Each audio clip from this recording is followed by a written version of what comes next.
大家好，我是小白。今天这期视频带大家来看一个超值又有看头的展览，就是在上海罗丹艺术中心。小白也是无意中知道，原来只要持有浦东美术馆奥赛展的门票，就可以来免费参观这个罗丹艺术中心。所以今天小白就来蹭票了。这个艺术展呢，展示出了大量罗丹的雕塑原作，其中还有6件是法国的国宝级藏品，所以含金量非常的高。那么大家就现在跟我一起走进这个前上海世博会的法国馆，一起去看看这些伟大的作品究竟有多么的震撼。那么今天这期视频呢，又是来带大家看看艺术展。因为上次我们去了浦东美术馆的那个奥赛，据说呢，持有奥赛的门票可以免费来到罗丹艺术中心来看罗丹的一些他的经典的作品，而且包括他还有6件国宝是从法国直接运过来的，也是经过了法国总统亲自的签字才能来到上海与大家见面。那么今天我们就来一起逛一逛罗丹艺术中心。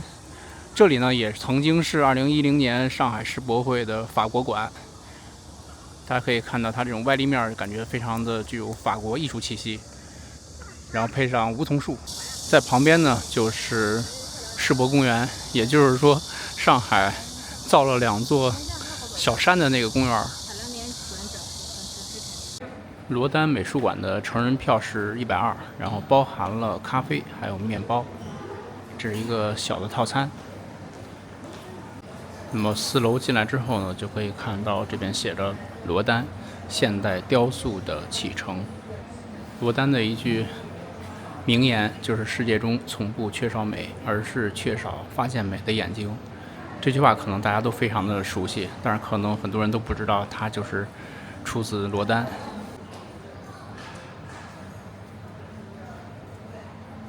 那么面前这个照片呢，就是罗丹20多岁的时候的一个照片。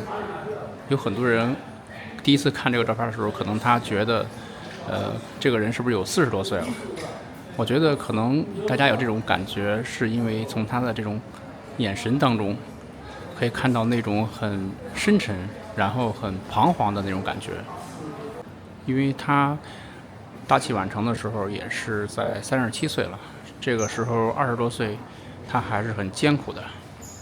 很多人在打卡拍那个盖章。那么进来之后呢，这边有一个世界的罗丹，也就是一个大的地图。我们可以看到有很多罗丹的一些作品都在这些场馆中所展览。那比如这个是圣保罗美术馆，然后我们可以看到在中国的，也就是上海，大家可以看到这个上海的它这个 logo 是红色的，然后你比如东京国立，包括其他的地方呢，它都是这种银色的。这个区别呢，就是因为它可以冠名叫做罗丹。这边就是第1章新时代新形态。1840年的罗丹在第2帝国时期度过了自己的这个青少年时代。然后他14岁进入了小美院，就开始接触和学习雕塑艺术。那么1864年，他就开始进入这个工作室进行学习和工作，他的雕塑艺术生涯也就从此展开了。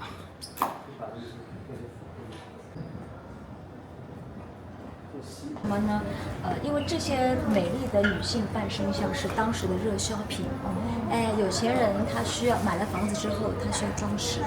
那么这些半身像，唯美的半身像就成了那个时候大家愿意去花钱买。所以这个行当当时是有巨大的市场需求的。我们在这个展览上呢，还有一个特色就是展示了雕塑的很多的材料，比如说我们看到陶土了吧，然后这是汉白玉，我们后面还会看到石膏，青铜，对，所有的这些呢，它其实是雕塑的不同形态。那这个呢，就是汉白玉的这个半身像。大家可以看到它这种像雪一样的，里面还有这种亮晶晶的。罗丹进入到这个工作室之后呢，就是开始为这个工作室的一些订单开始制作一些雕塑品，都是一些洛可可风格的。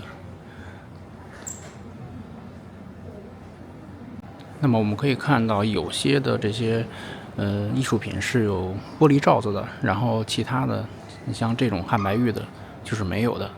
其实在罗丹艺术中心呢，它很多的这些展品呢都是裸展，只有一些少数的，比如这些陶土的，就是比较易损的，它会用玻璃罩给罩起来。其他的话都没有玻璃罩，它是更希望我们这些参观的人能够更加近距离、没有障碍的去观察这些艺术品的一些细节和美。我们可以看到这个时期的这些作品呢，就是表面都特别的光滑，就是让你看着就是一种完美无瑕的、不会出错的这种艺术品。这个就是拿破仑3世皇帝的一个自画像，穿过这个小的过道，这边有很多人在排队打卡盖章。那么这个区域的一些油画以及一些雕塑作品，其实主要是展现了罗丹所处的这个时代的一个背景。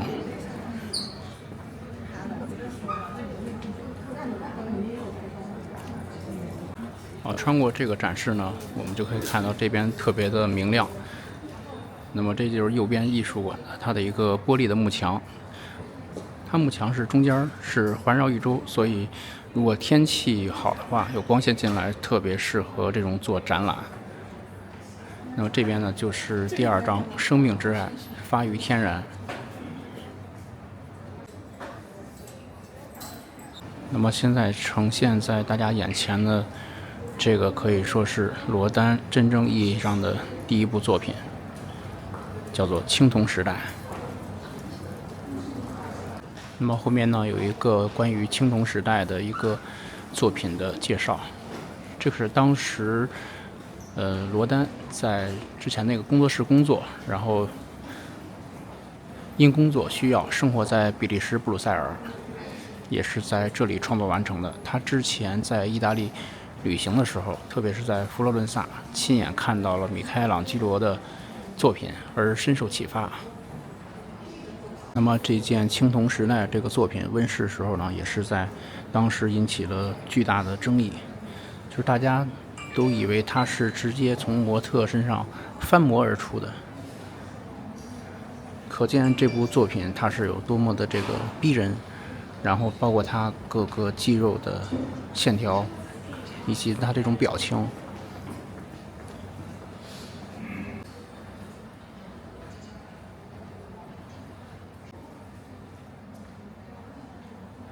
这个罗丹的创作方法，首先他一定要有一个模特，这是他的这个比利时士兵，他以这个士兵作为他的模特。那么这里面还藏着2个人，你知道是哪2个人吗？罗丹特别会学习。你看这个手的姿势是不是来自于这个古希腊的织毛者？这个是另外一只手的姿势是不是来自于文艺复兴米开朗基罗垂死的奴隶？所以罗丹他把2个人类的文明的美的高峰的年代最杰出的代表雕塑代表作的东西，它里面截取了精华，然后运用在自己的雕塑上，结合在一起。对，所以这个雕塑里面的确藏了3个人。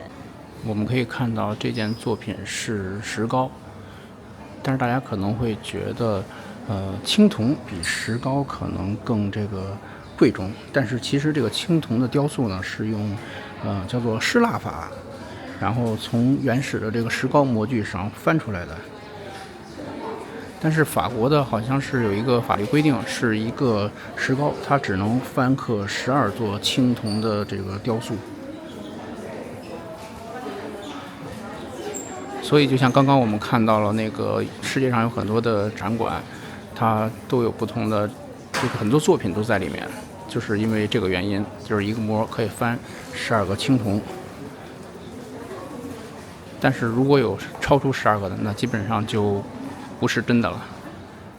那么在这次罗丹的这个艺术展呢，其中有6件是属于法国的国宝，他们从法国来到这个中国的，都是需要法国总统马克龙签字才能出境的。所以我们面前这个夏娃也是其中之一，包括还有我们接下来要看的巴尔扎克以及加莱义民，都是他这个法国6大国宝之一。那么这件夏娃作品呢，也是一件石膏，但是大家可以看到它的颜色是不一样的，它这个是染色的。我们可以仔细看一下它这个手，大家有没有感觉就是比我们正常的女性的要大一些？我觉得它可能是更为了展现他这个模特当时的一种心境。大家可以看到他那个手把他这个身体抓的这种有一些印记，就看出来用了很大的力。而且刚看了一个介绍的是，这个模特是在当时属于一个怀孕的状态。大家可以看到他这个小腹是有一种轻轻这种微微隆起的这种状态，然后整个人蜷缩得很紧，展现了一种很不安的那种感觉，那种心境。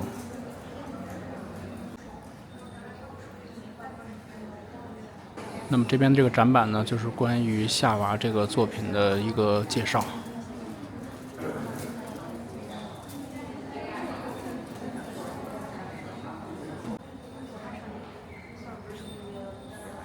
经过夏娃这部作品呢，我们就可以到了这个第3章，这边是表达始于现实，超乎现实。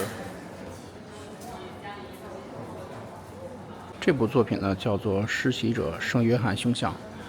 据说罗丹在制作这个雕像的时候呢，是要求这个模特他蓄起了长的胡须，还有留起了长的头发，就是有这种很落魄的感觉。这就相当于我们现在比如要开一部电视剧，然后需要这个演员来减肥啊，或者是增肥啊，这种形象上的改造来拍这部电视剧。大家可以看到这里面的这些青铜基本上都是裸展，所以大家就可以零距离的去感受这些艺术品。那么刚刚小白跟大家讲了，就是一件石膏雕塑，它只能翻出12个青铜，所以它这边大家可以看到，这边它有罗丹的这个签名，然后下面呢是一个 number。因为它12件作品当中，它前8件是用阿拉伯数字来表示的，那么后4件就是用罗马数字。大家可以看到，这个是罗马数字的一个4，也就是说它是12件作品当中的最后一件。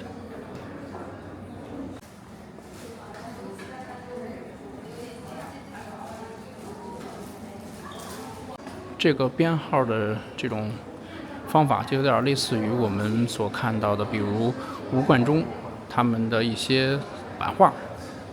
大家可以看到这部作品这边有一个镜子，大家知道这个是干什么用的吗？这个叫做戴头盔的智慧女神。其实因为今天是有点下雨，所以感受不到这个镜子的作用。因为如果有阳光照进来的话，这边可以反光，然后正好可以照射到这个作品的面部。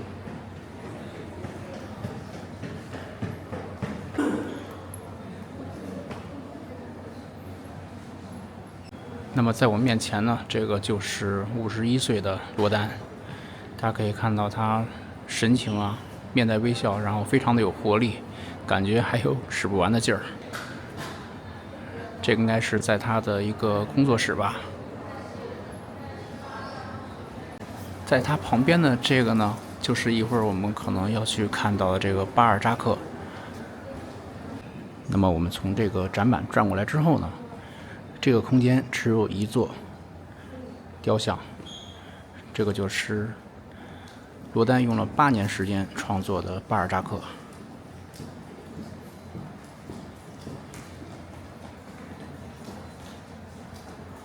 那么在它旁边的这个展板呢，有一个关于巴尔扎克的一个介绍。他是1799年出生于法国图尔，是法国最具代表性的小说家，著有《人间喜剧》。他是在逝世40多年之后，然后法国文学会要求罗丹为其建造一座纪念雕像。癞蛤蟆，大家都不接受。这个是罗丹花了8年的。呕心沥血之作，然后被辣评锐评，被退货退款，所以当时是作家协会来委托罗丹做巴尔扎克这么一个人好。由于这个罗丹创作的巴尔扎克这个作品太过于前卫了，而且穿着一个睡袍，但是委托方呢就不接受他这个作品，所以后来罗丹到死的都拒绝出售这个作品，或者将其铸作成铜像。就直到1939年，这座青铜纪念雕像才树立在巴黎的拉斯贝尔大道上。其实真实中的巴尔扎克好像也就1.6米的身高。我们这么看，有很多人说这个像一个大的企鹅。那么在巴尔扎克这边呢，他还写了一个最佳观赏距离。那么我们从这边看，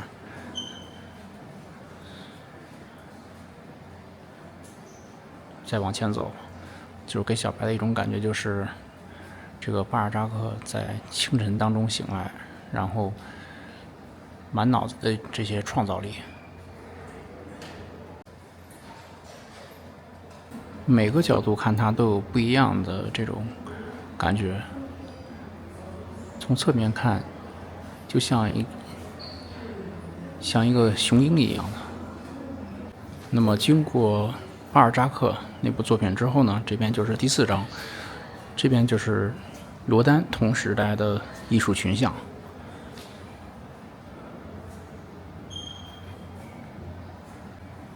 这些作品呢，有很多出自于罗丹的好友和忘年之交，也有他的一些学生助手，还有哪怕是情人，包括他后来的追随者，就是他们的同时代的一些作品。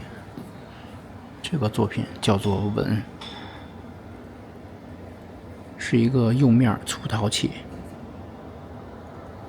这是罗丹同时代的雕塑家，你看，不管从题材，你看构图、三角构图，它都非常的古典。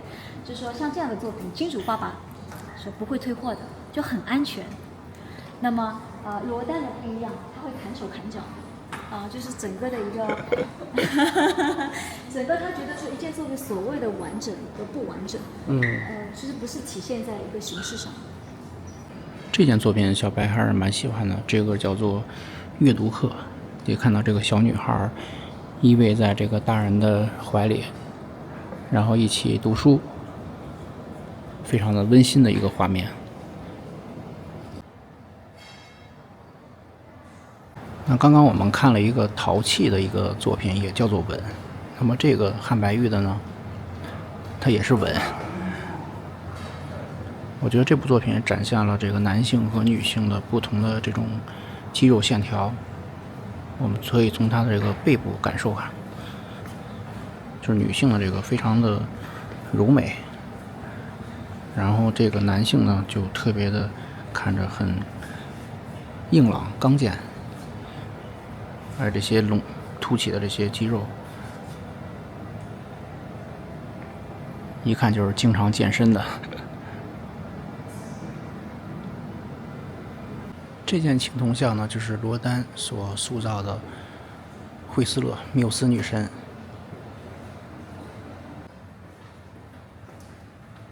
那接下来就是第5章人类命运的剧场。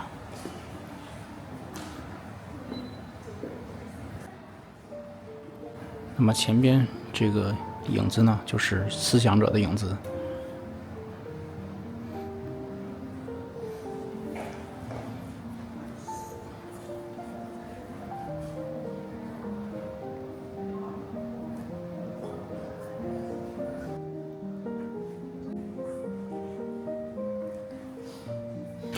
那么罗丹思想者的真迹呢，总共有24个作品，包括这个青铜的，但是它们都是来源于同一个模子，也就是这个原稿，就是现在所在罗丹艺术中心的刚刚我们看到的那个玻璃罩子里面的那个，就是罗丹思想者的原稿。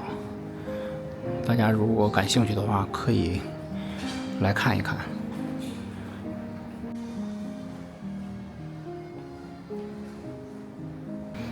这个前边还有一个互动的一个地方，这个就是地狱之门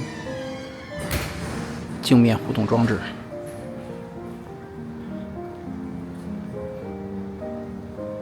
这边是地狱之门第2版的青铜稿。那么旁边这个呢，就是地狱之门的第3版青铜稿了。我们可以看到这个上面的这个就是思想者。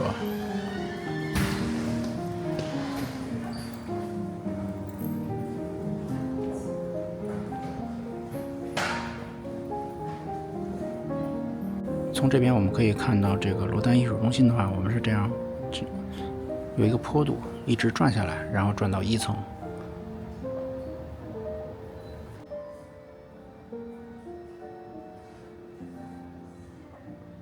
那么这个区域呢，就是罗丹的中国情，可以看到他生活中与中国元素有关的，比如这个这个是古邓清代的一个青花瓷的一个作品，这个呢就是观音抱子的一个坐像，这些都是一些铜器，还有一个龟。这边有介绍是1900年巴黎世博会，那么在2010年呢也是上海世博会，相隔了110年。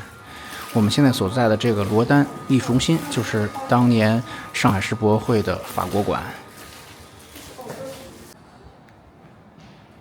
那这个呢就是罗丹的悲剧缪斯，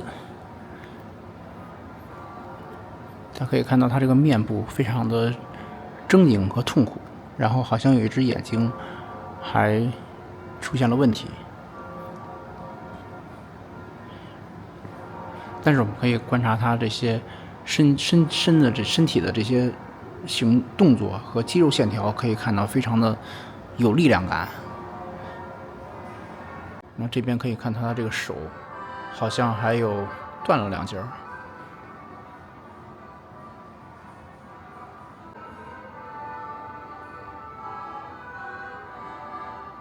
那么这边呢，就是第6章走向现代局部化组合和放大。就像刚刚我们所说的，在1900年巴黎世博会的时候，这个法国建造了第1条地铁线。那么同时呢，罗丹也在这一届世博会上设立了自己的展览馆，这个叫做阿波罗大战巨蟒。而且今天我也从工作人员当中得知，本来说这6件国宝是要在今年9月份就回到法国了，但是好像有最新的一个消息，就是他们可以再延长时间。所以大家如果来到上海，或者是看过奥赛之后，可以不妨来罗丹这边看一看，感受一下这边的雕塑。这个就是加莱人民一个巨型的头像。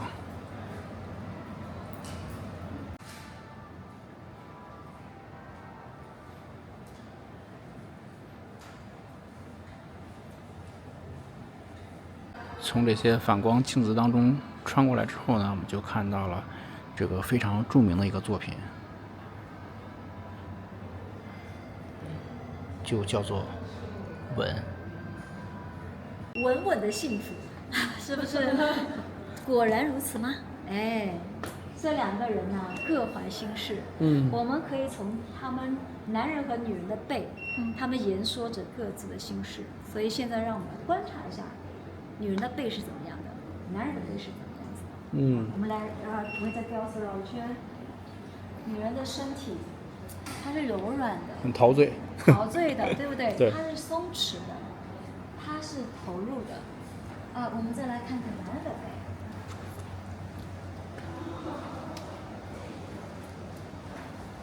做成了90度。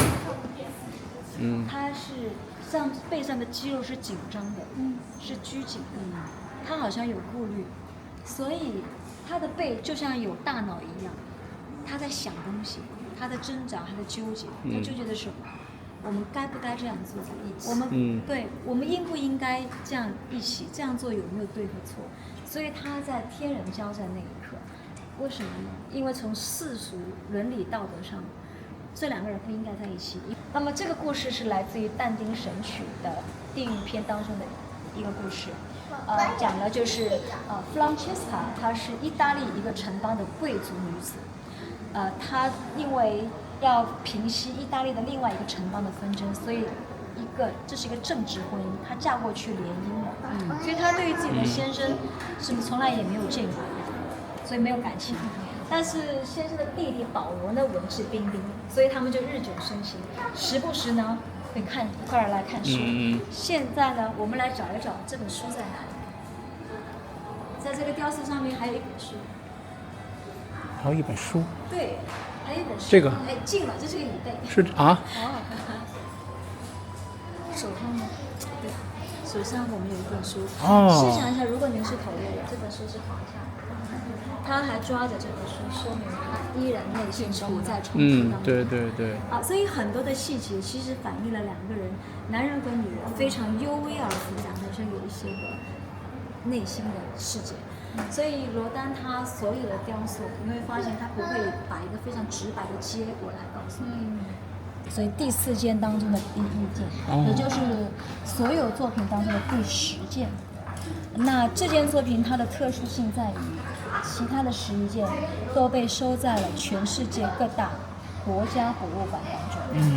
这是一件唯一还在一个私人藏家手上的。那么出来之后呢，这边就是它的一些文创周边产品。我看到了这一个思想者的一个雕像，这是一个树脂的复制品。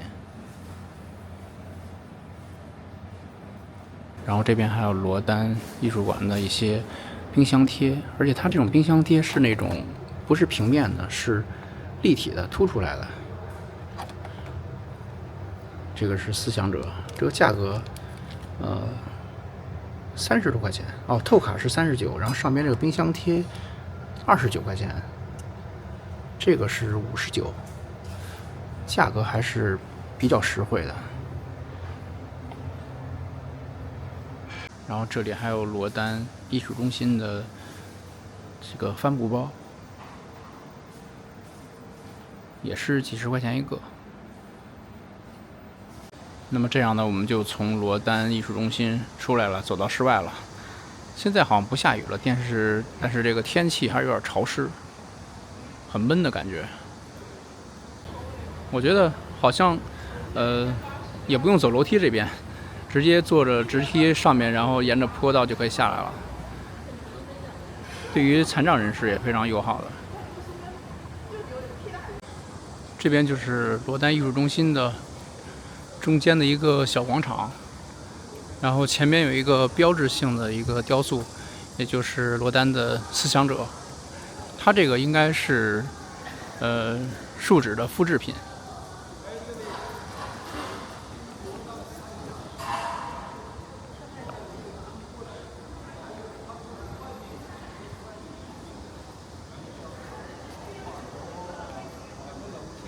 在这边呢，还有一个咖啡店。好了，刚刚从罗丹艺术中心出来，现在好像有点天要晴了，已经不下雨了。我发现罗丹艺术中心旁边这个环境还是非常好的，这边就是世博公园。看完这个展之后呢，可以来周边走一走。而且前边还有原来的意大利馆、卢森堡馆，就是世博会当年的那些馆。这边还有吃的。罗丹曾说，生活中并不缺少美，而是缺少发现美的眼睛。今天在罗丹艺术中心近距离看到这些原作，真的会被他雕刻中那种力量与情感并存的美所打动。这些静止的雕塑，仿佛每一块肌肉、每一个动作都在诉说生命的厚度和思想的重量。艺术不在遥远的博物馆里，其实它就在我们身边。不知道您对今天的哪件作品印象深刻呢？我是小白，我们下期视频再见。